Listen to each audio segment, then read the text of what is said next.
And we are ready to go straight away. Everybody's in. How good's this? So much to get through. Usual suspects are in.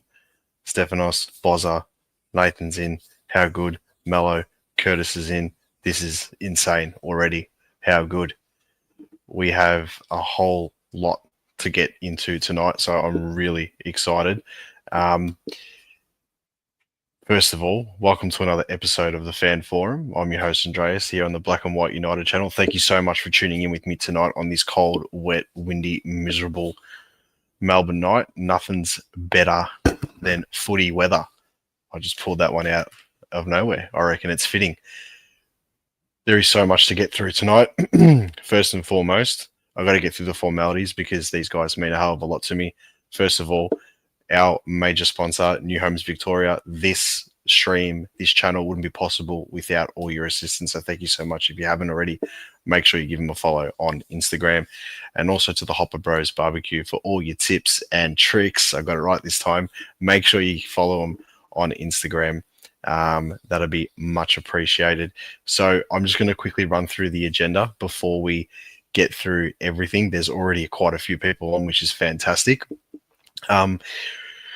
We're going to start off tonight with the first jab. I got a little bit of a first jab. It's a bit of a muck around sort of one, but I do want to put it out there because I think Karma's going to bite him in the ass. Also, too, we're going to talk about Jack Silvagni. The murmurs are brewing. I posted a video about it. We'll touch on it. We'll get to people's comments about it.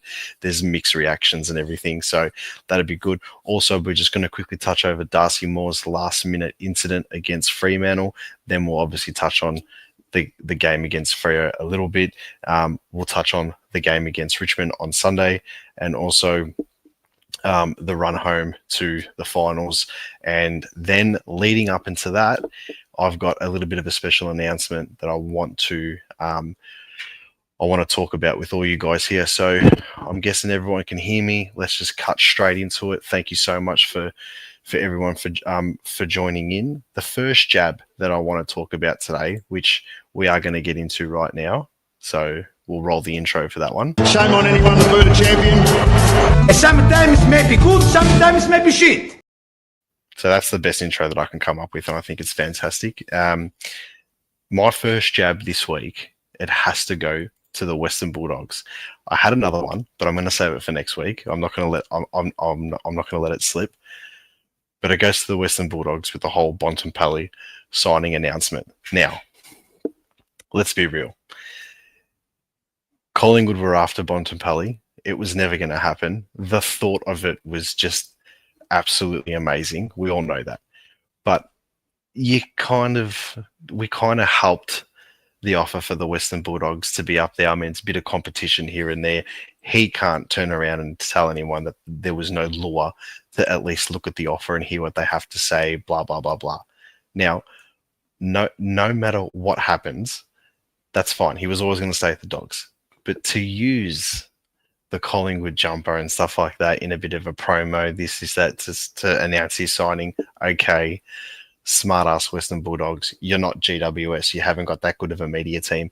You're my first jab this week, only because if something does happen, like Collingwood winning a premiership, Bulldogs not making a final for how many years or whatever it is, well, Karma's going to bite you on the ass. It might not even be that. We might play him next season and pump him or whatever. So I just think, whatever. It is what it is. Anyway, let's get to the main topic. Now, there was a couple of other things that obviously came up during the time where I posted the agenda on Instagram to promote the actual show tonight compared to now. Two things have come up which I quickly want to touch on before we get to the Jack Silvagni thing. Collingwood are probably going to play Jordan De Goey through the VFL this week, most likely. And I think it's right that he does get some time in the twos, whether it's one game and then comes into the next game as a sub, makes a bit of an impact in the second half, whatever. I think that's pretty much how it should go. Collingwood are now putting Bobby Hill not in the game this week. They're going to wait a little bit and see what happens, and put him in the twos or whatever it is. Or now he's turned around last week and said that he didn't want to play in the twos. He wanted to go through a full thing of training. I've got some mixed opinions on that personally myself, but no matter what happens, no matter what happens. I am very content with him having a full training load, right? Even if it's 1 or 2 weeks or whatever it is, and then we just go forward from there and then inject them in most likely against the Hawthorn game, most likely against Hawthorn.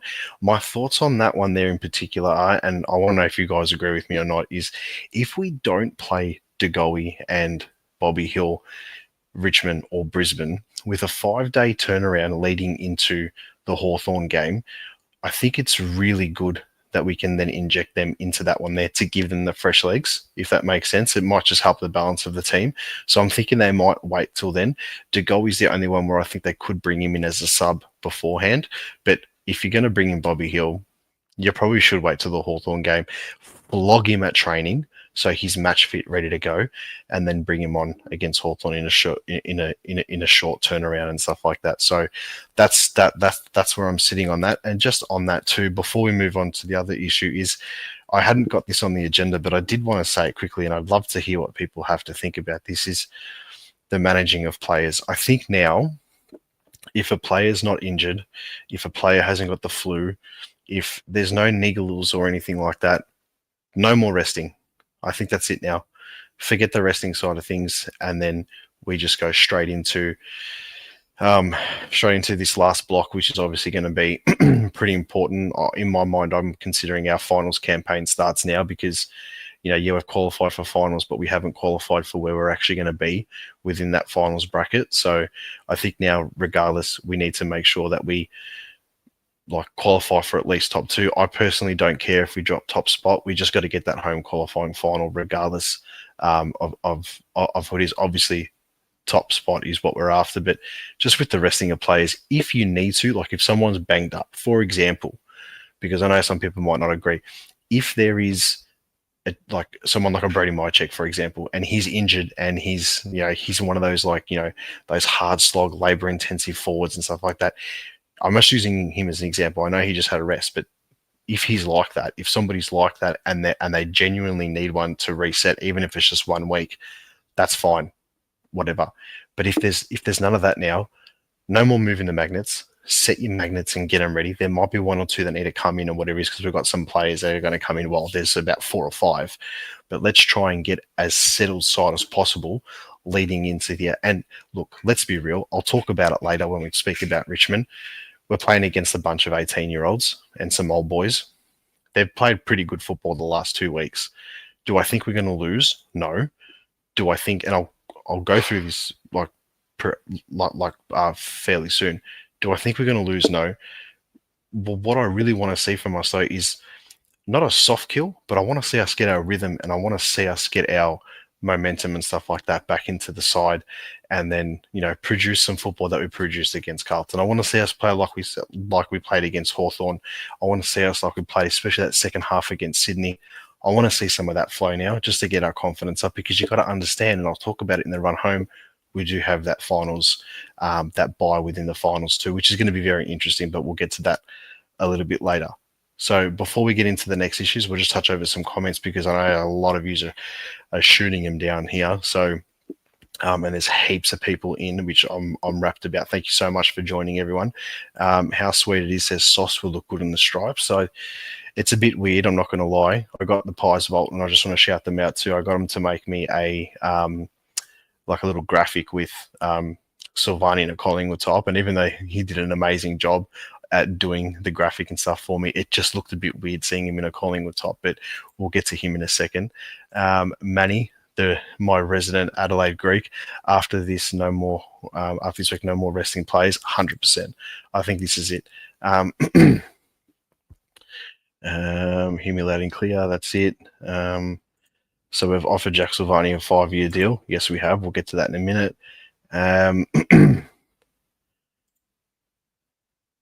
Achilles are horrible injuries. He needs to take baby steps. Good that he's in the VFL. But if he's training really good too, then that's probably something that we should be pretty focused on as well. Bozza says that's what Tom Morris and John Ralph is saying of Bobby Hill. Maybe let's wait until the injury report comes out. Peter G. Bobby is travelling to WA and back for periods of time. Is this sustainable not only for the now but going forward? Look, if there's one thing that we've noticed that with our club that we're really good at, it's obviously managing players. If there's one thing that our club excels in, it's treating players, really good, giving them as much time and stuff like that as they need, but also focusing on when you're back, and you need to be back 100%. And I genuinely don't think someone like a Craig McRae pushed really hard by Justin Lepage, Hayden Skipworth, Scott Selwood, etc. I don't think they're going to allow any player to come back into the side, especially at this time of the year. If they're not mentally, you can be physically 100% ready to go, but if you're mentally not 100% ready to go, they won't bring them back in. So that's why I think they're just waiting a little bit with him to go from there. Into the Woods, thank you so much for joining, guys. Also too, I just want to give it a quick shout out. In a couple of weeks, I'm going to be on the Into the Woods podcast again. I was on it at the start of the season. I'm going to be on it again in a couple of weeks too, so when that gets posted, I'll let everyone know. But if you haven't already, make sure you give them a follow on YouTube, Spotify, Apple Play, Instagram, everything. Their podcasts are insane. I love them. I listen to them every single week when they come out while I'm driving for work. Please give these guys a follow. And it's just some really good material when you're obviously in the car and stuff like that, especially. They say that I think Jordan needs at least 2 games in the VFL. I'm of the same opinion as well too, but if his training is up to standard and he's ready to go, the concussion protocols are out, injury-wise, he's 100% ready to go. I definitely would play at least 1 game in the twos and then potentially have him as a sub, but who knows? We'll have to obviously see what happens from there. But, if you give him 2 games in the twos and he's back for the Hawthorn game off a 5-day turnaround, I wouldn't even put him as sub. He's had the match experience, he's had everything, and he's ready to go. So that'll be interesting. Also, too, just want to give a shout out, Brendan Rowell, totally agree, locking top 2 for now. Thank you very much. Also, Brendan has become a member of the channel, so thank you so much for doing that one there for us, guys. If you haven't already, make sure you send a super chat in, because I'll be focusing on a lot of super chats as of my next few lives, which is part of my announcement later on as well. But also too, guys, buy membership to the channel. I'm going to start doing members only videos as well. $2.99 they are.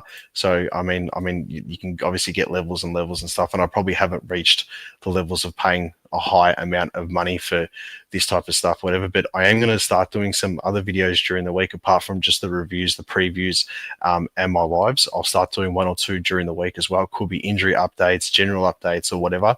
So there'll be member only videos. So once the memberships go up, I'll be posting them. Please do yourself a favor, get a membership to the channel. It's much appreciated. It goes a long way. Everything that comes to the channel obviously goes towards it, and it goes towards, could be software, it could be, anything at all. Yeah, what I'm trying to say. So yeah, anyway, it's cheaper than a coffee these days. You go buy a coffee from the shop, you're paying like $7, $8 now for some, coffee, just because the Sheila behind the machine's making a good one. Come on, support the channel. You watch me every Tuesday. Mallow says, Richmond will play their grand final. So every team, every week, plays their grand final against us. Gold Coast. Oh, it's a statement win by the Gold Coast. Freo. This is Freo's moment, blah, blah, blah. It's against Collingwood every single week. In the parallel universe that Richmond get up against us on the weekend, which I don't think is going to happen, but let's just say if they do, then all of a sudden they're going to be like, this is the win that's going to be remembered forever, blah, blah, blah, blah. Like, it's every week. And to be honest, us as Collingwood supporters and the players and everybody involved in the football club should be well aware and accustomed to and used to now with every team playing their grand final against us. It's just because it is what it is. Hey, all, third show for the night. Yeah, there's a lot of shows happening on YouTube. Tuesday's usually the biggest days on YouTube for all this stuff here. So let's just, before we get to the other comments, we will also just want to say thank you very much to Ben Zero, who's become a YouTube member. Thank you so much. I really appreciate it. Guys, if you haven't already, please jump on board the Black and White United train. We're going to be pumping out a whole lot of stuff now. So we've reached the point, over 1,000 subscribers. This is getting serious. You guys want it. I'm giving it to you guys, and I absolutely love doing this stuff. The response has been fantastic. Now, without further ado, Jack Silvagni, Collingwood. Now, I want to see. I really want to get people's opinions on this because I said it in my video. So if you haven't already watched, after you've watched this live, go back on my videos and watch the one that I posted yesterday about Jack Silvagni coming to Collingwood. He can play all different areas of the ground. He can play defence. He can play as a third tall ruck if you need to pinch hit here and there, which is always handy. And he can play forward. Who was the last Collingwood player who played in our team specifically for those roles? Not because he could just help out here and there. Who was the last player that had that sort of role? It was the Lee Brown role back in 09, 10, 11. I'm not saying he's anything like him or anything like that, but he could slip in. This is my opinion only. He could slip in so easily into our backline right now, right? If you look at our backline right now, we've got Jeremy Howe out, we've got Billy Frampton out, and also Dan Houston's out. Now, all these players are going to be back. You know, Frampton will probably be back next week. Houston will be back in probably against Brisbane, and you think the same for Jeremy Howe or maybe even Hawthorn. You might hold one of them back, so we've actually got, you know, one against Hawthorn, and it's a better impact considering it's a short turnaround, right? Now, I know, and everyone's saying in the chat now, I can see, and I'll highlight it later, Houston and Silvagni are best mates, so there is that lure as well. But if you look at what we need at the moment in the defence, if Silvagni was to play a centre half-back role or he was to play a full-back role, it allows then Darcy Moore to become that intercept marker and stuff, which he's done for most of the season. Now, if you look at the game against Freo, and I'll sort of mix this in with my next point as well, but if you look at the game against Freo, Darcy Moore was like, I mean, he got towed up by an Essendon reject, right? Darcy Moore's not a lockdown defender. Darcy Moore is, I'm going to push up high. I'm going to be that quarterback sort of player. I'm going to get the ball and I'm going to bomb it long. I'm going to intercept mark. I've got to run off my player, right? It's sort of like how a forward does it when he's leading for the ball or whatever it is. That's Darcy Moore's forte in, I haven't said that word forte in a while. That's Darcy Moore's forte in the defense. But in order for him to do that in defense, he genuinely needs a strong one-on-one lockdown defender. There's none available. There's none available in the AFL at the moment. We need someone like a Harris Andrews in defence. We need someone like a Jacob Wiedering, even though he's had a bit of a crap season or whatever. We need someone like a Jacob Wiedering. I'd even take a Jake Lever, right, if he's come up. And I'd probably take Lever before Silvagni anyway. But I think the difference is with Silvagni is that he can play in other areas of the ground. Now, I'd only make him a defender. I'd only make him the person who, you know, like that's your role. And if you can play in any other sort of role, depending on the game situation, we may need you to swing up forward and be like a Tyson Goldsack or a Lee Brown type that did that. Hey, listen, our rucks are all off. Like McStay's off, Frampton's off, or Cox is playing, Cox is off, Darcy Cameron's injured or whatever it is. Just quickly jump in the ruck. I'd rather have Silvagni in the ruck than a Ned Long. You know, at least Silvagni's had time where he can, and he's had experience when he's done that. So overall, I know there's a lot of people who've inboxed me when I put this on Instagram and that they weren't happy about it. Some were okay about it.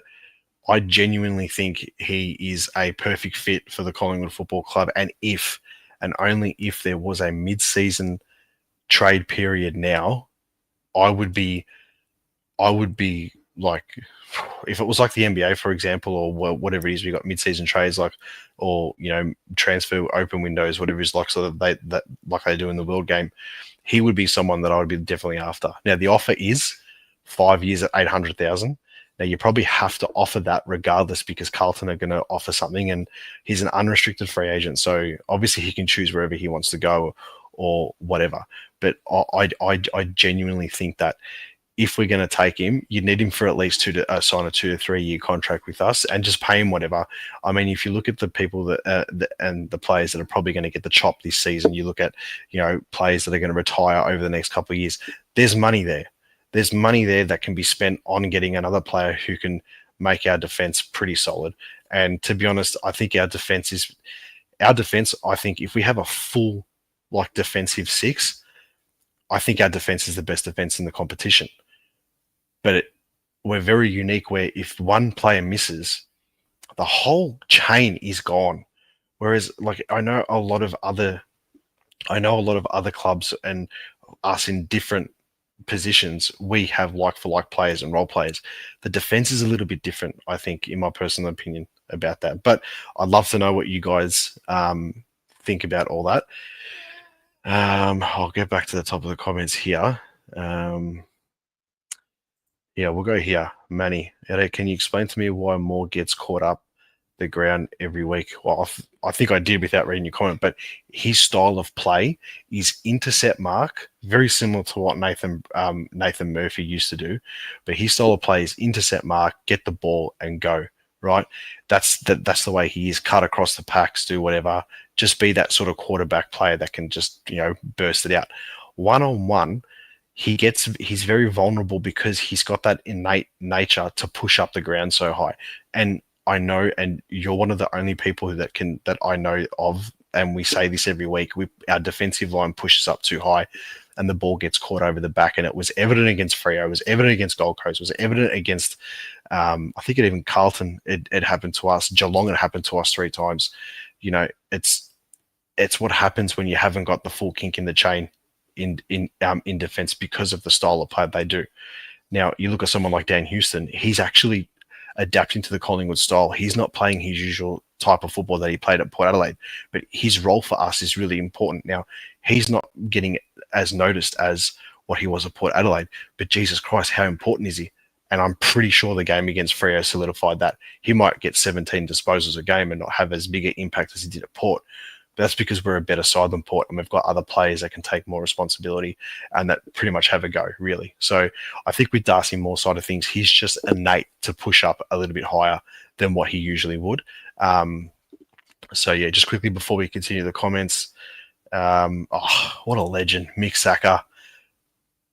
And new member, thank you so much. I really appreciate it. That's awesome, guys. This is what makes the channel tick over. So thank you so much, Mick, for getting a membership to the channel. So we got the next comment. Sorry, I just lost where I was up to here. Nathan Hopper has said 100% get him in. 3 defenders down against Freo. It killed us, but overall we did well to lose by a point with those players out. And to be fair, that's a pretty scary prospect if you're any other team coming up against us. That's pretty scary. But the problem is for us, and we have this problem most years, not every year, but most years, more than not, where we just go through a season when we're just depleted the whole way through. Let me make it very clear to everybody. This time last season, we were playing players in positions they're not supposed to play. But the good part about that is it's actually allowed us to have dual position players around the ground where Josh can play in the midfield halfback, Nick can play midfield halfback, Houston can play midfield halfback, Howe can play back and forward, Sidey can play midfield wing halfback, Pendles can play midfield halfback, half forward. Like, you've got these players that can play in any sort of position. You know what I mean? So I think it's Darcy Moore can play in the forward line if you really needed to, which you don't want to, but he can. McStay, Myercheck, these guys can play all around the ground. So I think, the good part is if we can settle the side as much as possible into those positions there, and then we get those extras coming back in, and then going back on what we said previously, you get someone like a Sauce at Collingwood. Just sounds weird, but you get someone like a Jack Silvagni into our defence there, all of a sudden, what does that mean for Josh Dacos? Does he go play more mid?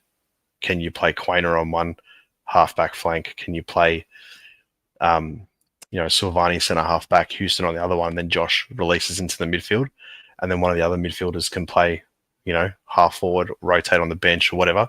I mean, it's just, there's so many swings and roundabouts, but this is the best part about it, is this is what makes premiership teams. So even though we've lost the last 2, you get these players back, all of a sudden things can completely change.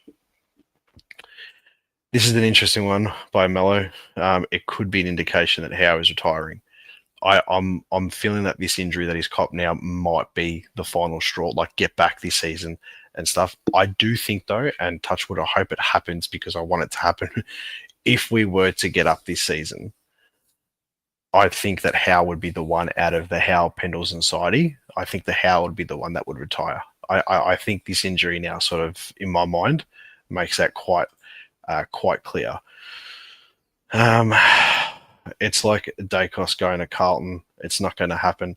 Look, it might not happen because we could be just the bargaining chip for Carlton to up their offer, and he's like, "Yeah, I'll stay." Or there's a genuine like, "Hey, listen, I think I need to change." Also, his dad hates the club too, so I think there's that element of it as well.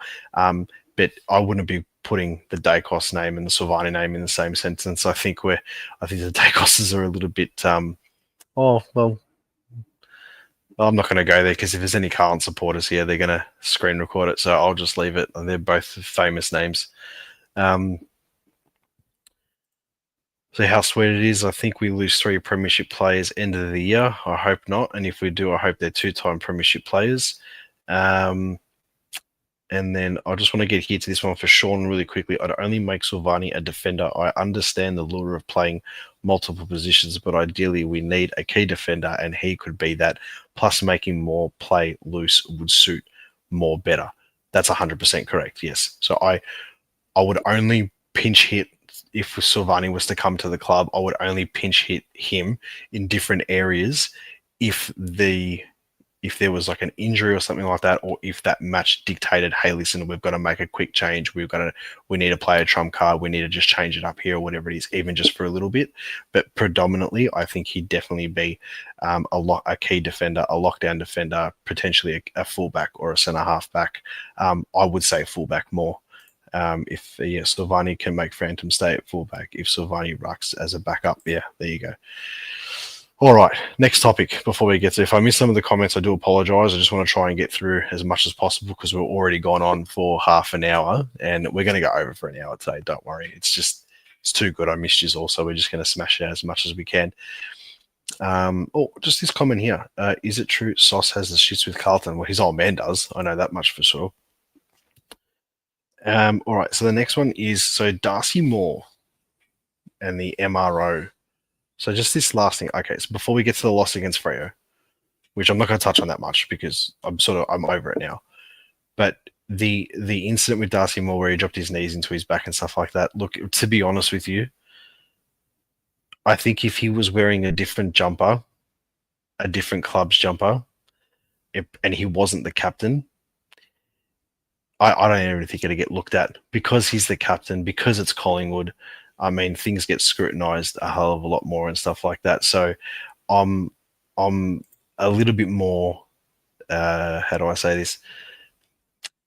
I'm a little bit more who gives a fuck about the whole situation. That's as best as I can put it. I mean, we've seen other players do a hell of a lot worse and get away with it. I mean, it was just crap because obviously gave away a 50-metre penalty and whatnot. And really, he was in the forward line then, so he should have been in front of his man as opposed to being behind. So it is what it is. But I mean, a suspension would have been a little bit too much, I would have thought, in regards to that. But that's probably me just being a little bit biased and shit like that. So it is what it is, man. Yeah. Rick says Moore is like a dog chasing a ball, doesn't worry about anything else, and then looks up and realizes where he is. He has to impact, or what's the point? But that's correct in the sense of if you look at the good games that he's played this season, he's been able to do that, and he hasn't really stuffed up. He's been in like almost career best form. The only difference is if Darcy Moore has a shit game and Darcy Moore's like top games, there's so much of a difference. There's no in between. Whereas you get players that, oh yeah, he had an okay game. This is it. With Darcy Moore, when was the last time that you could turn around and say, oh, Darcy Moore, yeah, he was okay. He was either shit and cost us, or he was unbelievable and won us the game, and we wouldn't be in the position that we are without him there. Like that's the difference. That there's too much of a massive discrepancy. There's nothing in between. But he does his best work when he is let off the chain, and it's like, hey, go. The only thing is you probably see that more against the lower sides. The top sides know what they're doing. So that's why we need to get our full side back here. But that's my touch on Moore. So if anyone else has got anything to comment when I go down, I'll have a look. Sean says here, Silvagni isn't Dacos. Silvagni won't be at the same cost. No way. Keep in mind, Wright doesn't care about your father's sons. Ask Carl Tyler and Will how that went for him. It's true. Oh, the Brown boys, yeah, that's true. The Silvagni and Dacos families are best friends. I'm pretty sure Silvagni and Dan Houston are best mates as well. So, look, that's another thing too. I mean that's a big lure. You know, if your families are close and everything like that, and then you've obviously got, you know, your other mate that's playing there, and I'm pretty sure they went to school together or something like that. So, you know, these guys, they're mates, and there's a chance for them to play together, potentially play, you know, I'm not saying a premiership for next season, but to play finals and stuff like that, and, you know, finish off your careers and stuff together. I mean, that's a pretty big lure to do. And to be fair, Silvagni's been there since 2016, so he's been there for 9 years. So it's not as if he hasn't served his like father's club, his family's club well or anything like that. And having said that, he'll probably stay. He'll probably end up staying at Carlton, but if he was to come to us, there would be a perfect spot for him. And I think he's probably the perfect player that we need in that defense. Just that all-rounder defender.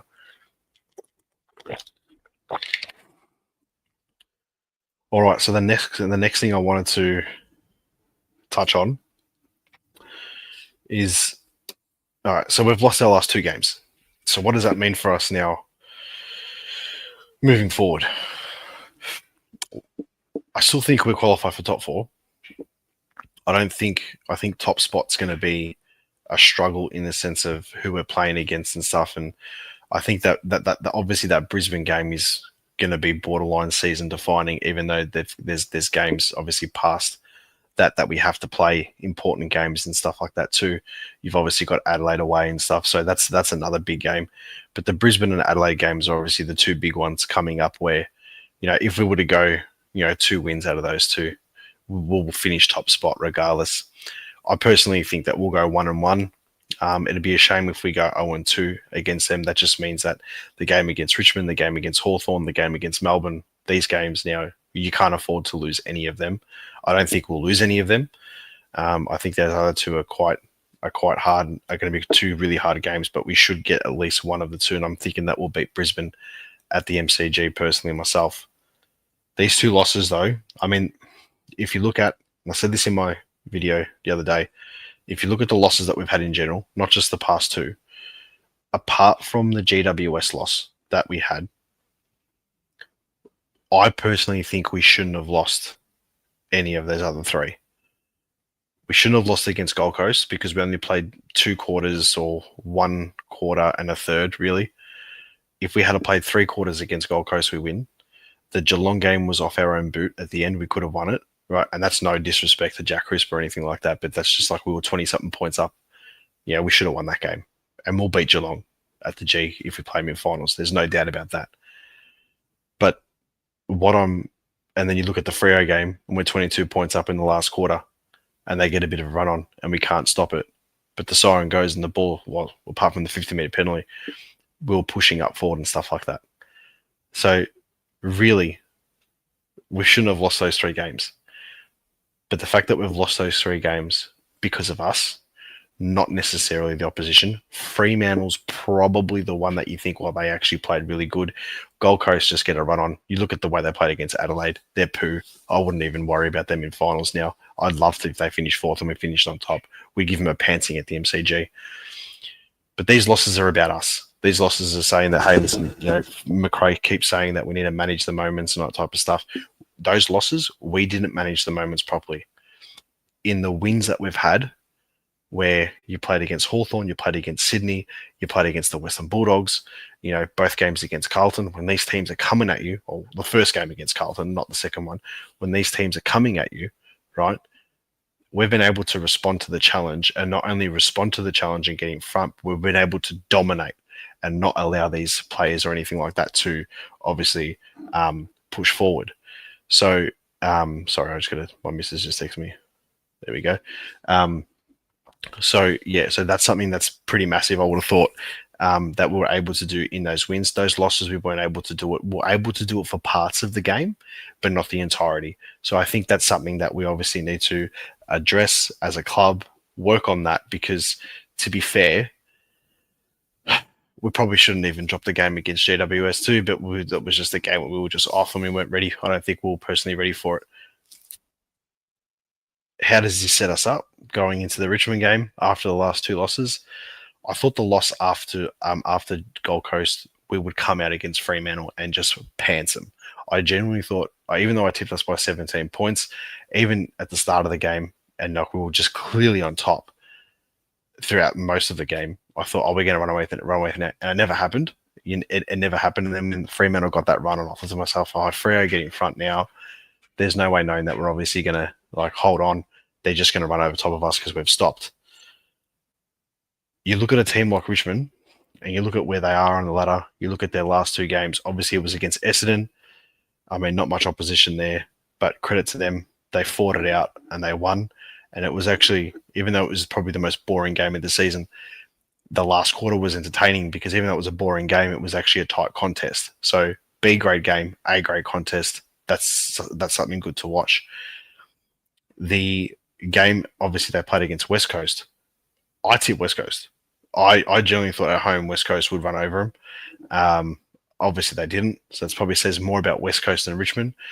I think for Richmond's thing, for the good side for Richmond was they didn't stop during the game. They just kept on going. They didn't have a period of that lull period in the game that we sometimes experience, at times in the third quarter, or at times in the last quarter. They didn't do that against West Coast. And to be fair, regardless if you're playing against West Coast or Fremantle over there, regardless of where they are on the ladder, going to Perth and playing against one of those teams, regardless of anything, it's not an easy task. So for a bunch of 18-year-olds to do that, you got to give them credit. You got to give them that credit where it's due. They've obviously got to come across us at the MCG, which is going to be massive. We beat them. Let's be real. We win this game. I want a soft kill. I want a game where we just run over the top of a team. I don't think it's going to happen. I think it's still going to be, Collingwood, 30, 40 point win or whatever it is. But for the love of God, can we just stick tight in defense? The defense against Fremantle was so open, so exposed. I know we're missing 3 players, but we've just got to be tight against this side coming and just send a message, not to the AFL, not to our opposition that's coming up, not to Richmond. We're going to send a message to ourselves that when the system works, the system works. We've taken a little bit of a hit, but it's not panic stations. But we've just got to keep tight. If we were to lose against Richmond, then it's panic stations, 100%. But not now. We're still on top. Put that on the internet. I'm sure we've all heard. But we'll get through this game on Sunday. We'll get through it comfortably. Hopefully there's no injuries and we go forward for them. And then we worry about the run home, which I'm going to talk to in a second.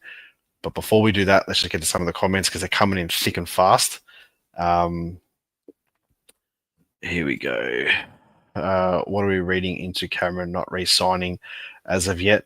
I don't know. If we get more closer to finals and we haven't heard anything, then I'd start getting worried.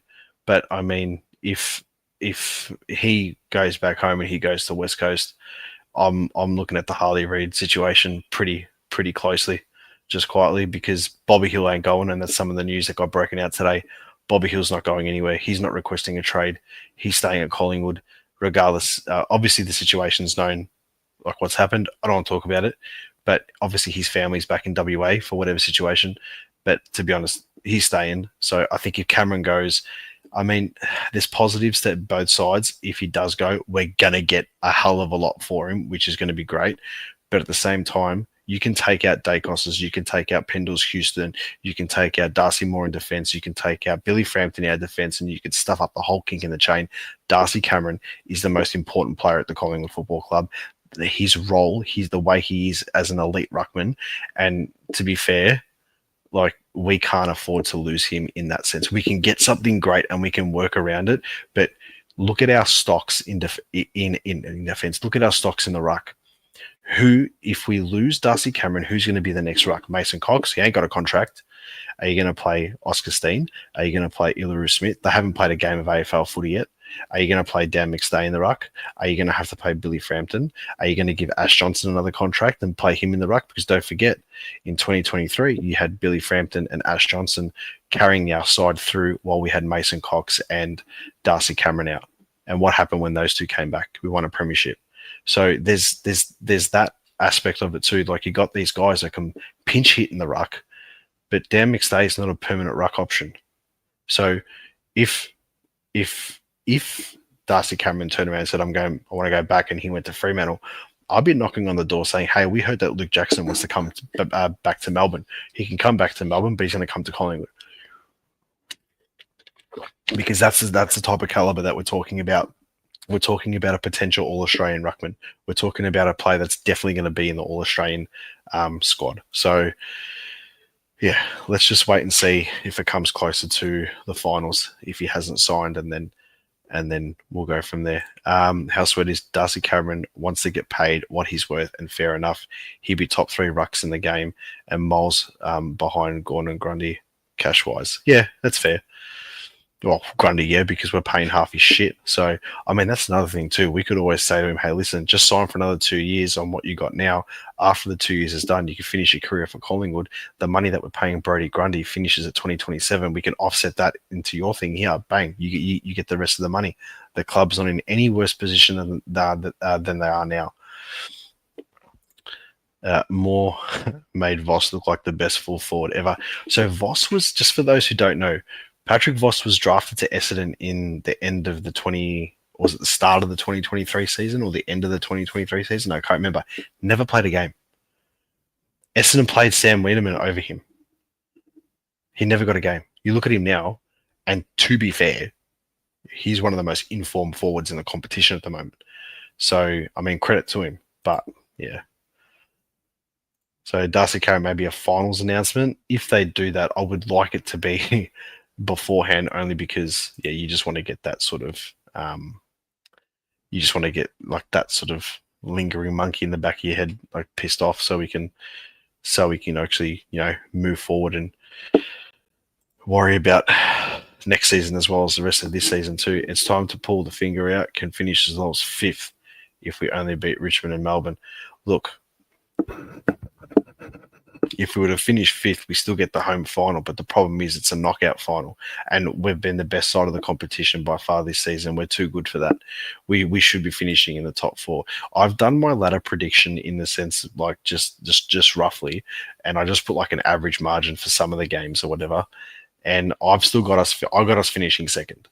I've got us finishing second. I got Brisbane first, Collingwood second, Adelaide third, Geelong fourth, which means we play against Adelaide in the home final that'll be the second qualifying final, which is usually on a Sunday afternoon prime time game.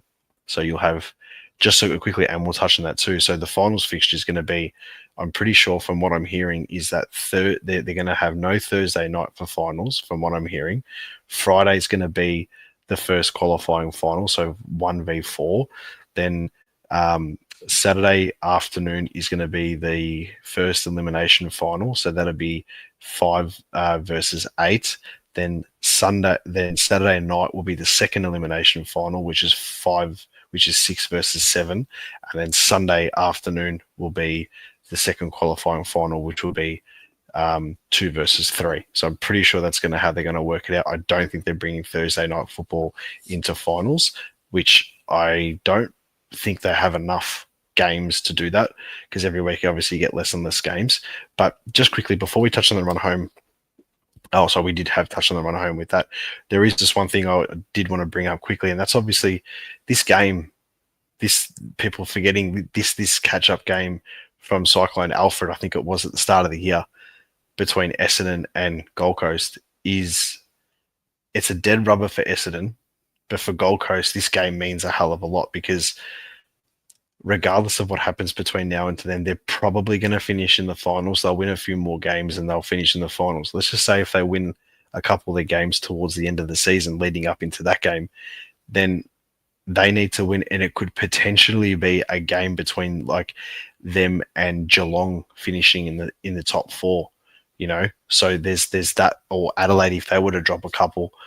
Can you imagine if we beat Adelaide, and then they keep ticking, and then all of a sudden Geelong are going to be winning every game because they got an easy run to the finals, which is great because it means they're not going to be as hardened for finals.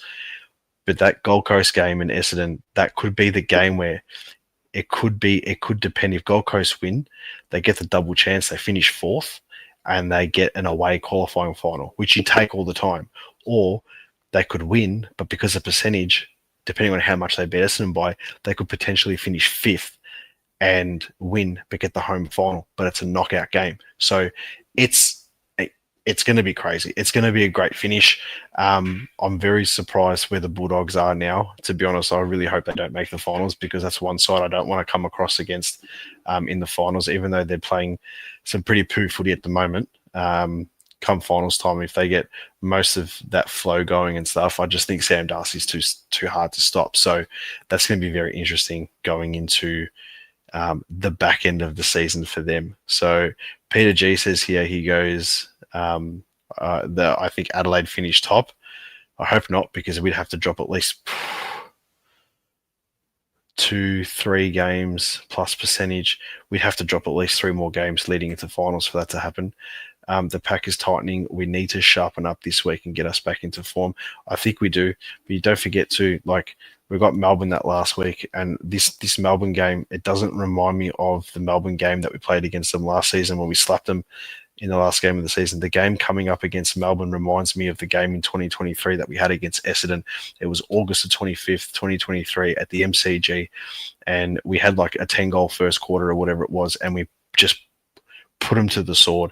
And I think that's going to be the game for us, where we're going to have everyone back. We're going to be able to do what we need to do, and then we have the week off before the finals. The thing is, we've got to get the wins and we've got to get the runs on the board before then to solidify us in the top 2. I need to stress this to all Collingwood supporters who watch this, or just tell your mates, it doesn't matter whether we finish first or second. It makes no difference, first or second. You just got to get that home qualifying final. You don't want to finish fourth. You don't want to finish third. I mean, you'd rather finish there than finish, the bottom half of the top 8. But you're in the position that we are now. You want to get that home qualifying final regardless of where it is. So if we were to drop one more game, if we were to win every game and then drop the game against Brisbane, and Brisbane win every game and they finish on top of us by 2 points, who cares? We get the home qualifying final, and that's something that we desperately need to hold on to, because the pack is tightening. We are back at the pack now with these 2 losses, but I think we're going to be managed perfectly now. No more management, no more holding players back. Let's just get straight into it and do what we've got to do. The Crows have an easy run home. They do. Ben says here, the Lions won from 5th and were unlikely. Yeah, look, I'm just going to put this out there. I know it's ifs, buts, swings and roundabouts. We make the finals last year. Brisbane don't win the premiership. Simple as that. So I think it was just one of those anomaly years where, like the Dogs in 2016, were a team outside the top 4. Does it? We want top 2. Yes, we do. So Ben says, yeah, of course, but we can do it from top 5 if needed. And he's continued to say with a fit squad. Yeah, but I'd rather just get that. I'd rather just get. But I know what you're saying. But I'd rather just finish in the top 2 and just get that here. So Matt Dela Cruz says Bobby in ASAP. So I reckon Bobby Hill comes in against Hawthorn. So I think that we're going to try and get as many players back as possible, but I reckon they've marked like now as soon as possible, like against Richmond, have 80% everybody in.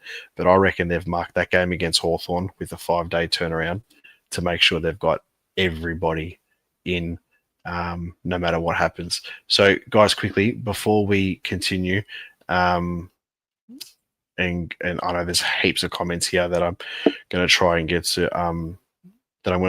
anyway. I am going to do it now before we finish up, but obviously we've still got heaps of time, and I actually want to try and get somebody on, one of the, just one fan on to have a quick chat before we finish up. But So there's been a whole bunch of, and this is the special announcement. So let's just put this banner up here. Let's just do this here. I'll just do it now. It says the end of the show, but it's not. I'm too excited. I'm gonna tell everyone now. So every couple of weeks on the show, we have Hatters and Dan on, and I was calling it the monthly special, which, you know, that's what it was. Once a month, we were jumping on. You know, we did it a few times, and the response that we got was amazing. Like the inboxes that I got, just, you know, the general, you know, comments on YouTube and stuff like that. How many likes, how many views. I was assessing it all, and I spoke to the guys, and we're going to make it. We said we'll make it a monthly thing, 100%. It's probably going to be every 3 weeks now, and then my hope for it is that it could potentially be maybe even once a fortnight, or have its own nightly show if it gets really good. But the announcement is we have renamed it. It's not going to be called the monthly special, and this is what it is. I hope you guys like it, but it's going to be on every 3 weeks. I'm going to roll the intro for the show now. I hope you like it. Ladies and gentlemen.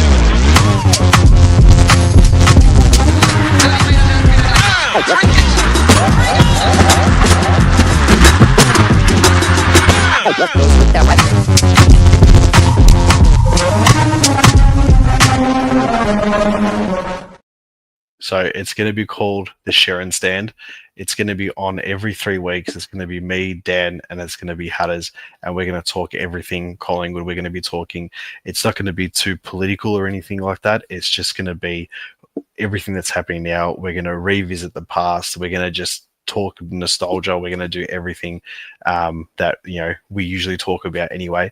But it's sort of, we called it that because we're going to pay homage, obviously, to our home at Victoria Park, and I just think that, you know, calling it the Sharon Stand, you know, it's the last remaining stand. It was the home end and stuff like that. I think that works really well. So that's my announcement. We're going to be doing that every 3 weeks, and hopefully, if it continues and it goes really well, we will do that obviously on a potential, like every week on a different night, not just on the Tuesday and stuff like that. The reason why I do stuff on Tuesday is because this year they've got Thursday night games and stuff coming. So Thursday night games happening, and then you got to do your videos and stuff like that, your previews and reviews and everything like that. So it's there's not enough time in a week, I suppose to say. But look, we've touched on pretty much everything that I wanted to talk about tonight. I'm not going to do the bowl call of the week anymore. I just think the first jab's enough.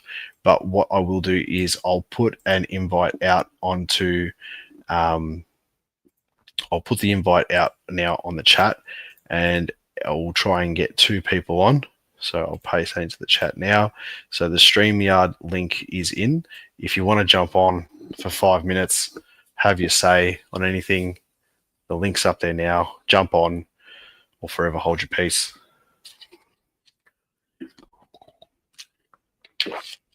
Also, too, while that's happening, I'll just get some comments up here. There's this one here from Ben Zero. So remember in 2017 when the Pies were out of finals and the last round knocked Melbourne out? Hope no revenge with them spoiling us this year. 2017, and we beat them in the last round. To be honest, I actually don't remember. I remember 2017 where I think Jeremy Howe took that specky over Tom McDonald. But I think that might have been Queen's birthday back then. I can't remember. Who got another one here? Here from Jay Pav. I do wonder what Tom Mitchell's role is heading into the finals. This is a good question. Behind Nick, Long, Pendles, McCreary, the middle time, etc. A good problem to have. Yeah, look, if you look at the game against Carlton, right, and this is something that we like. This is something that I've said to quite a few people, like off the camera, is if you look at the game against Carlton are a very slow, sluggish, contested type of football team where it suits Tom Mitchell's style, where he can grab the ball, draw the play, give the quick hands out, and then obviously it opens up the runners on the side. Yeah, that's something that worked against Carlton perfectly, and that I think would work against a team like Richmond. I think it'll work against a team like a North Melbourne or, just like the bottom sides, because they're probably a lack of experience. They'll get sucked in quite a bit. You playing against Gold Coast, that's not the case. Gold Coast aren't going to congest the ball. They're going to tap it along and they're going to run and they're just going to let it out and do whatever. And the game against Gold Coast didn't suit his style. And I think that's why he got dropped against Fremantle, just because, like, personally myself, Fremantle at the start of the season, you're going to get one or two of them. You're going to get the Fremantle that we saw at the MCG, or you're going to get a Fremantle that plays boring stop-start football, very similar to Carlton, not really good on the spread. And when they spread, they're all over the shop. Their delivery to the forward line's rubbish. They get caught out on the wings, all this type of stuff. They've got no counteracting in the middle of the ground or whatever. That suits Tom Mitchell's style. But if you look at the stuff that, Fremantle were doing at the G, you can't play Tom Mitchell in that side.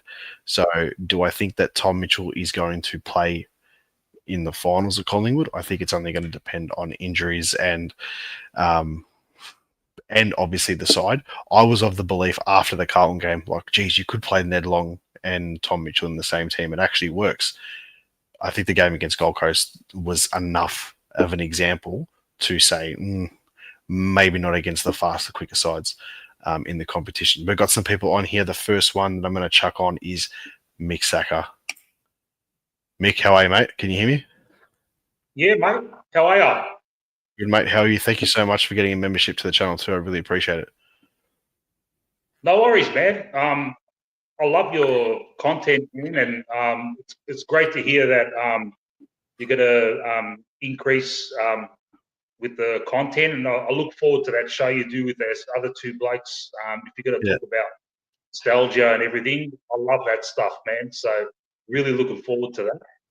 Thanks, man. Yeah, we've been talking and stuff, but we just when the three of us do it, we stick on something and then we go, and then it just drifts off into other stuff, and it's really good. The reception's been great. So I said to him, we got to make it into its own show instead of just doing it here and there or whatever, or jumping on a random live. We'll make it a permanent thing, and they were all for it too, which I was rapt about.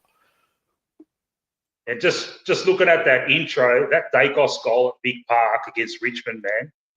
I was at that game, but I was on the other side of the goals from the other side, and I remember that goal.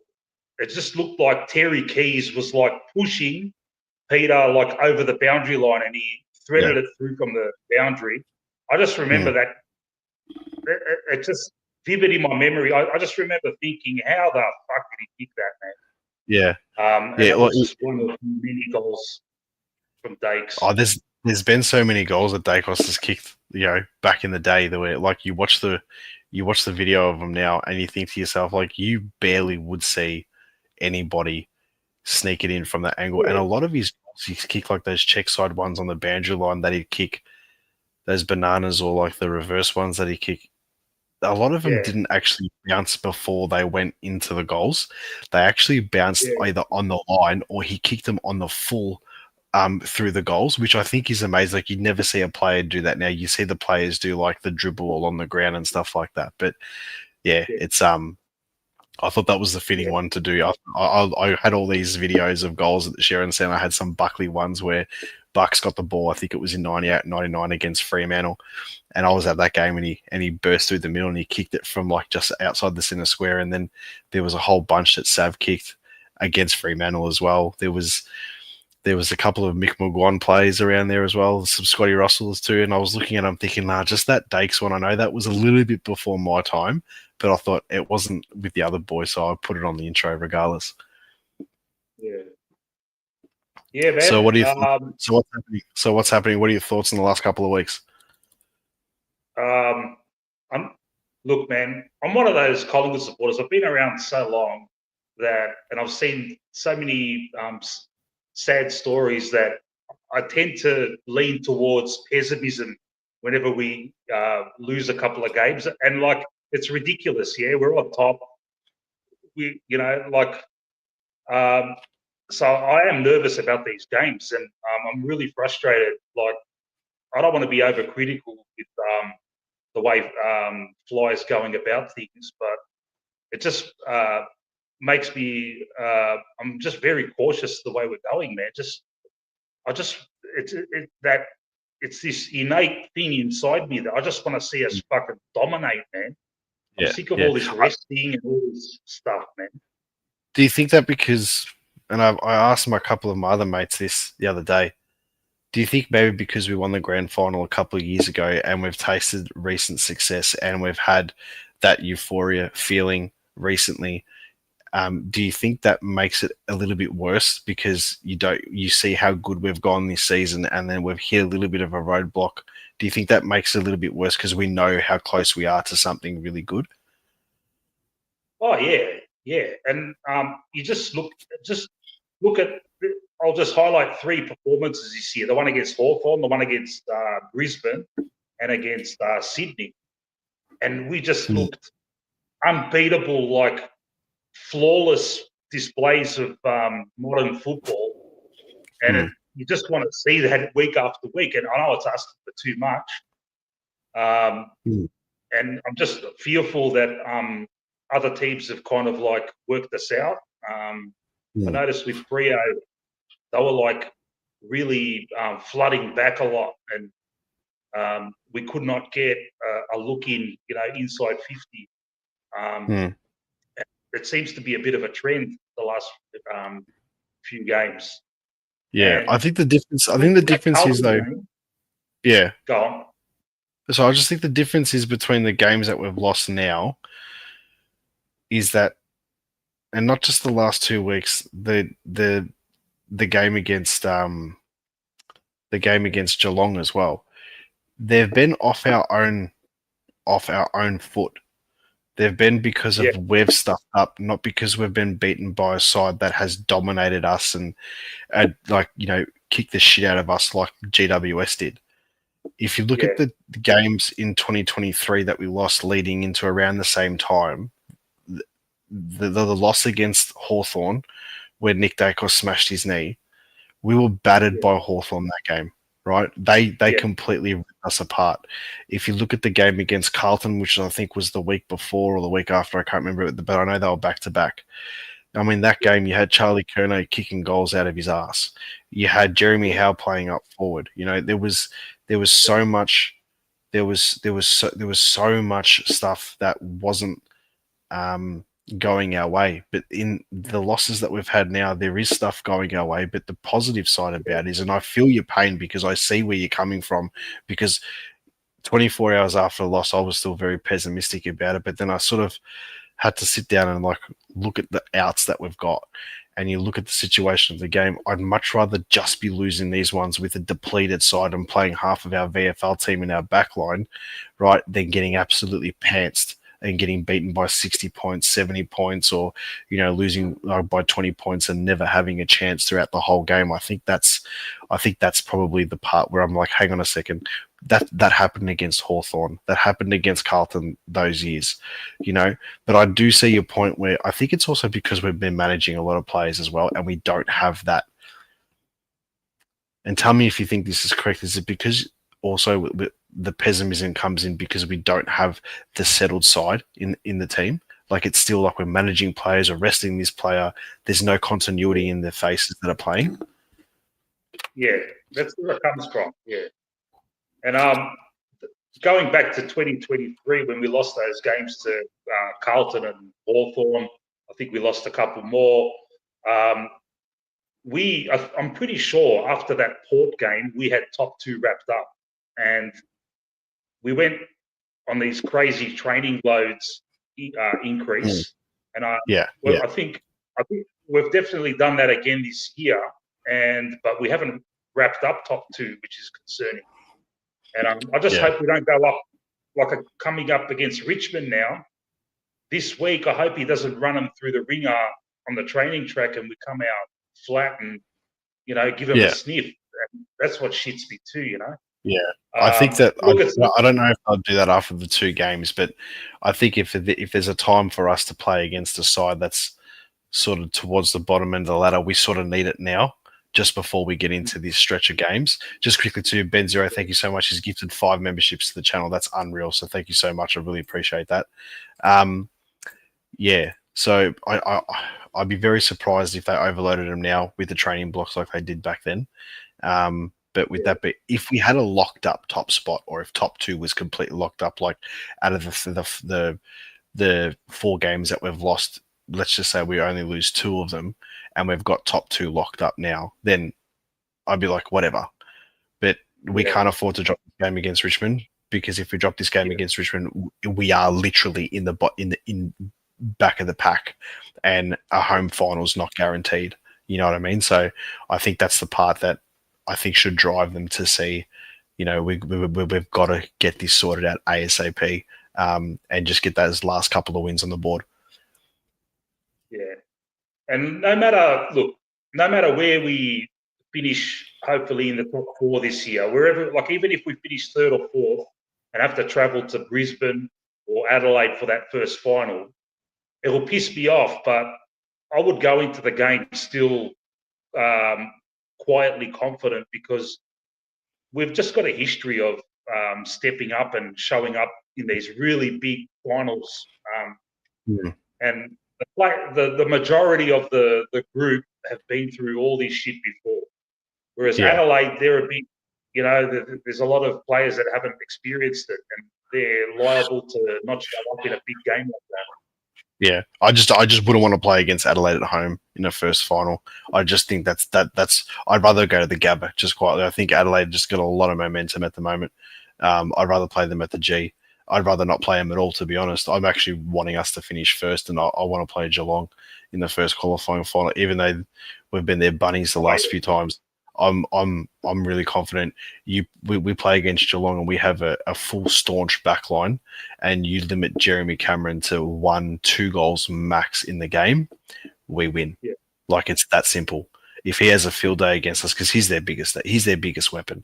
If they get their midfield delivery to Cameron in a forward line in a final, and he's kicking 6 goals against you, you're not going to win.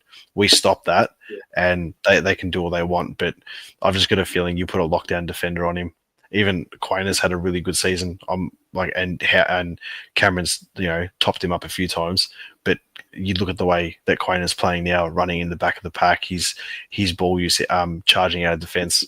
I think we've got them covered, and we had them covered in the game we played. We just stuffed it up ourselves. I don't think they're a better side than us anyway. But any final thoughts before we move on? Because I got Sean waiting in the background here. Any final thoughts for leading up into the finals? What do you think? You just tell me win or loss, and then we'll go from there. Richmond, Win. Yep. Brisbane, Win. Hawthorn. Close win. And then we've got Adelaide away. Oregon will lose that. Yeah, and then Melbourne, and then Melbourne. Yeah. I'm very similar. The only hope that I've got against Adelaide away is that we play that ground so well, like it's basically our home ground. So yeah, Mick, thank you so much for coming on tonight, man. I really appreciate it. Thank you for the membership and stuff too. We will definitely have you back on. But yeah, thanks so much for coming on. I really appreciate it. No worries, pal. You have a good one, all right? No worries. Thanks, buddy. Cheers. All right, we'll get Sean on, and we'll just fix this up. Here we go. What's happening, mate? How are you? Doing all right yourself? Yeah, not too bad, brother. What do you got for me? Nothing specifically, but no, just happy with the overall season that's happening at the moment, and yeah, hopefully we can have some success at the end of it. What are you thinking about the management of the players? Do you think now is like, if you're not injured, if you're not sick, if you're ready to go and you're playing in our side, you've just got to play now? Do you think the managing side of things is now? I feel like this is the week where if you're going to rest anybody, this is the week, and then after that, like, there's just no more resting, because after this game we've got 4 games left. That's practically a month of footy. I feel like you need at least a month of like form going into it. So if we can build after the Richmond game, if we can build some form going into finals, I feel like that would be ideal. And yeah, because if you look at the last few weeks, like I think we had I don't know the exact amount, but we had like 4+ changes the last 2 games, maybe even 3.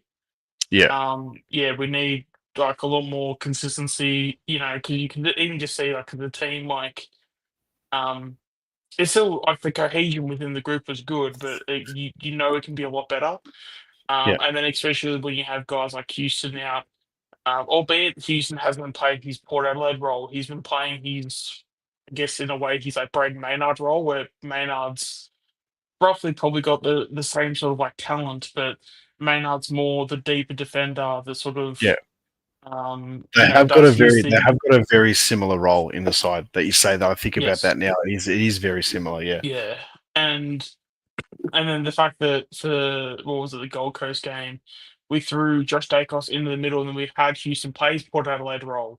We mm, saw Houston shine a bit, and yeah, I mean, at the end of the day, like you get someone like that in against Freo, and I think the other thing we need to realize too, like we only lost that game by a point, like we don't need to be changing like a whole bunch of stuff. I think if you flip the results around and we end up winning that game by kicking another goal, I feel like a lot of the talk this week would have been like completely different. yeah. So, and then you look at the season outside of the Giants loss, like I think we've lost all that game by under a goal. So, Mm. um, yeah, I just don't see why we would have any panic stations. And yeah, I think our run home is, If we were to lose against Richmond, I think the panic stations then obviously would be coming up. I think if we were to lose that yes, game, then it's like, okay, what are we doing? yeah, But I yeah. think we should have so few wins. Hmm. Um, I don't know like how many will figure that out when training happens, but yeah, no, I personally I'm think pretty that we'll probably confident. only have. I think we'll only have the one in this week. Just quickly too, thank you to Matty Filan for gifting one membership out to. Really appreciate it. And just so everyone knows, Matt was my first original member, one of my very first subscribers. So thank you so much for that. Um, I think we're only going to have Frampton come back in the side because we had Schultz and we had McCreary last week. I know Frampton Yep. was 50-50 about that, so he'll obviously be coming in to this game. I don't. Bobby and Geordie won't be coming in. I don't think No. there's anybody else that is ready to go this week specifically. So Yeah. which is going to be it's going to be very interesting to see what happens. This might be the last game of having a bit of a depleted side, but with that being said, I still think structurally, Mm. like there's players in our side that are, your 100%. You need them in, and Darcy Cameron's one of them in the ruck. Like it's really important Yeah. for him to play in our forward line. I think it's so important that Dan McStay plays because he demands the best defender, right, or the tallest, Yeah. strongest lockdown key defender. And then you've Yeah. obviously got down back. I think Frampton is that person because he's the guy that's going to lock down on that tall forward, on that main full forward, which then allows Darcy Moore to play his more natural role of Yeah. getting the ball and pushing forward. So and to be honest, with Richmond not having, and I don't think a lot of people understand this, with not having Tom Lynch playing for Richmond this week because he's still suspended, it's a massive bonus for us because he turns into Wayne Carey when he plays against us. I mean, a couple of years ago, Yeah. he kicked 7 and then he's kicked a few against us, even, when he's been out of form or whatever it is. So I'm glad he's not playing. And if we inject Frampton into that, well, then we're going to be playing against predominantly a bunch of 18-year-olds. So, not to sound too cocky or anything like that, but I think it's the right game for us at the right time leading into the finals, into this last block. What do you reckon? Yeah. No, absolutely agree. Yeah. Try and get. I mean, at the end of the day, I'm not really here for winning the game by 100 points, whatever. I think. I mean, I don't want to be winning it by a goal. Like, I want to be winning it by, Mm. as you said, 30, 40 points before. Like, you still want to beat up on them a little bit, but at the end of the day, if we can get 40 points, no injuries, I think that's yeah. I don't think we need much more out of that than because Mm. yeah, I think the no injuries that's the main that's the main box that we need ticked, and obviously the win, but we don't need anything over 40 points. It's sort of like, do we really need it? And Yeah. then obviously going to Brisbane, then I think it's like, because I feel like that's when you'll have your Howe, your Houston, all these guys that are coming back. I feel like that's when they return, I believe. I haven't checked the injury list, but No, so Um, we'll have. I know I can tell you now. We'll have Howe and we'll have Houston back for Brisbane, and then yeah, the goal is going to be a 50-50 for that game. I think they're going to be pushing Bobby Hill to get enough training into him as possible. Hopefully, get a VFL game into him if he wants to play one. Otherwise, they'll run him right on the track. And I reckon they're saving the last injection for the Hawthorn game simply because we're going to be coming off the 5-day turnaround, right? So you yes, need yeah, so you got to have those fresh legs. If I had if I was the coach and I had my opinion out, I'd be like, get everybody in, but keep DeGoey and keep Hill out of the side until we play against Hawthorn, just to inject those fresh legs because you're going to need them, and yeah. that's why I think Hawthorn is going to be another one too, which I was just about to say, and I saw Michael Gary just say the comment here now. One that we're forgetting is that Tim Membry comes back in this week as well, so Yes, yeah, that gives us a whole lot of extra strength in that forward line. I'd be disappointed if they rested him for one more game. I think if he's ready to go, yes, you've really got to push him in. yeah. What are your thoughts on obviously, you know? So we've had the last two losses. Is it pessimism? Is it still fair optimism in your mind? What's the situation No, there? I just think it's full steam ahead. I've been saying all week, the destination doesn't change. Mm, Um, we need three more wins. I feel like Richmond. We always seem to have a good record against Brisbane. So not that you'd pencil them in for a win because I think that's like you want to respect Richmond a bit more than that. But yeah. in saying that, I think it's pretty likely we do get the win without contradicting, without being without obviously taking out what I said before. Mm, And then obviously Melbourne with the third game. And I kind of I know you did the last question with like Mick and stuff. I'm kind of the opposite where I think we'll beat Adelaide, but we'll lose to Hawthorn just because of the 5-day break. But mm. then Adelaide, we've got like I think is it 8 days, 9 days? So I Yeah. think Well, the it's- Adelaide game, and then being at Adelaide, we have a good record there. Yeah, ideally, I think that's is it 5 games left? So if we're 4-1, that would be perfect. mm, But if we're 3-2, I think I'd take that because that still locks us in for top two. And as yeah. long as we get top two, I don't care how it happens, just as long Yeah. as we make it happen. Yeah. I mean, if we get top two and we get that home final, geez, I'd love to play against Geelong. Like that's the one that I want in the first final because I think we're I'm the just complete opposite. I'm probably Geelong's the team I'm most scared of. nah. Um, I'm excited to play against them. I think we've got it. I think we'll have it over them in a final if we've got all our players back. I'm quietly confident about that. I think playing against Adelaide in the qualifying final is the scary one. Brisbane at home at the G in a yeah, qualifying final, I think we should be okay, provided that we've obviously got our full side back in, obviously by finals. And I think yeah, I I hate to say it, but I think I hate the pre-finals bye. yeah, I think it's crap. I think they need to have they potentially an all-star game, or I think that's the best time to do a state of origin game where you do it with the non-competing finals teams or whatever it is, and you have their players yeah, play just something different or whatever, or I get it. Or even have the Brownlow medal in that week not before the yeah. grand final. Like the season finishes, bang, it's Brownlow time, or it's an all-star weekend or whatever. Mhm. But In saying that that, do you think the players want that though? Because I know you I say think from a I fan's think perspective. from a fan's perspective, no, I hate it. From a player's Mm, perspective, especially being where we are now, I think if we get everything going, it's probably the perfect time just for a pause, take a breath. Any yeah, niggles and stuff that we've got in the last month of football, you get rid of it and you go. The downside, though, is if we go on this absolute amazing run over the next 5 weeks, and let's just say hypothetically we blitz everybody, right? Are you going to want to yeah, have the buy then to stop that routine? You're going to want to make sure these guys yeah. I mean, train. exactly it. Yeah, You want to make sure they that's it. train full pelt to Yeah. have that continue sort of thing. But I don't know. Do you like the pre-finals buy, or is it just it is what it is now? We're used to it. I don't really have an opinion on it. It's not really a topic I have in my head that often. I mean, at the end of the day, as long as the players like it, then I'm pretty much all for it. Hmm. Yeah. I mean, yeah. At the end of the day, I guess it depends on how you look at it. Because on one side of the coin, you've got, you want to continue that form. So that week off, a lot of teams do come off a bit sort of not like lethargic, but they come off as not in their premium form. So you sort of want to continue the momentum a little bit.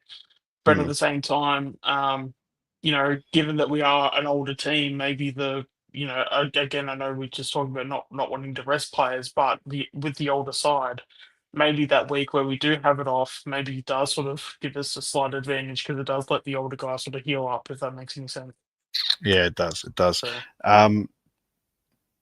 That was the last question I was going to say, and I've just had a mental blank, which is one of the first times it's happened to me. That's what I was going to do. Before we let you go, because I'm going to finish this up in a second, I'm going to say the teams that we're playing against, and you tell me whether it's a win or loss. Richmond, win, Brisbane, win. Hawthorn. Yeah, I'm predicting a loss there. All right, Adelaide away, Win, and Melbourne, last game before the win. finals. Yeah, Yeah. win. I Okay. think it's So 4-1. so Yeah, we're I all think as I said before with sort of Mick, feeling I the same. think I had the Hawthorn and Adelaide one just because Hawthorn always seem to have our number, and then Adelaide we've always seemed to have their number, and then there's also Adelaide Oval, which we've always played well at.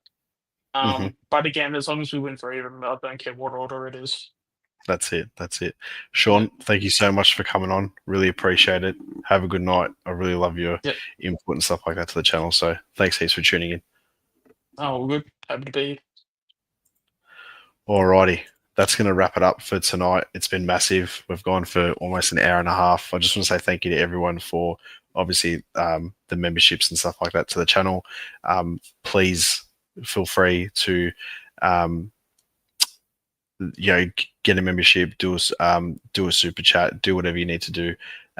Everything supports the channel, which has been fantastic. So I do thank you guys so much for that. Special thanks again to our sponsors, New Home Victoria and the Hopper Bros Barbecue, for all your tips and tricks and everything barbecue. Make sure you follow them on Instagram. It's been awesome. Thank you so much for the input and stuff like that tonight. We will be back next Tuesday to do a live. We will have the Sharon stand on next Tuesday, which will be Hatters, which will be Dan. It's going to be crazy. It's going to be awesome. So make sure, though, if you're going to watch my other videos or you're going to rewatch this one, you drop a comment, you call it as you see it. And as always, go the Pies.